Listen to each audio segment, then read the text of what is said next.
अस्सलामुअलैकुम सामीन। 20 जुमादल ओला है, 25 दिसंबर है। ख़बर का उन्वान है उत्तराखंड बीजेपी में अंदरूनी तनाज़ा।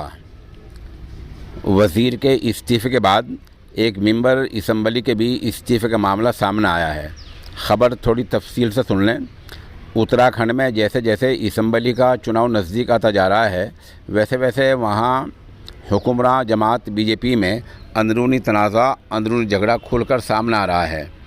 हाल ही में कैबिनेट में वज़ीर रहे हरक सिंह रावत के इस्तीफ़े के बाद अब वहाँ के एक मेंबर असम्बली के भी इस्तीफ़े का मामला सामने आया है।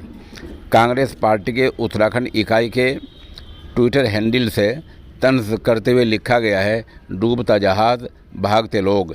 साथ ही ट्वीट में 2 तस्वीरें भी शेयर की गई हैं, जिनमें से एक कैबिनेट वज़ीर हरक सिंह रावत की है और दूसरी जो तस्वीर है वो मेंबर असम्बली उमेश शर्मा काऊ की है। कांग्रेस के ट्विटर हैंडल में लिखा गया है कि हरक रावत के इस्तीफ़े के बाद अब वहाँ मेंबर असम्बली उमेश शर्मा ने भी बीजेपी छोड़ दी है।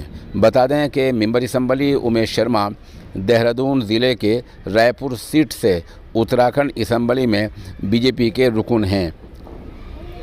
अब पता ही चला है कि उन्होंने बीजेपी छोड़ दी है। बहरहाल उत्तराखंड में बीजेपी में अंदरूनी तनाज़ा ज़ोरों पर है।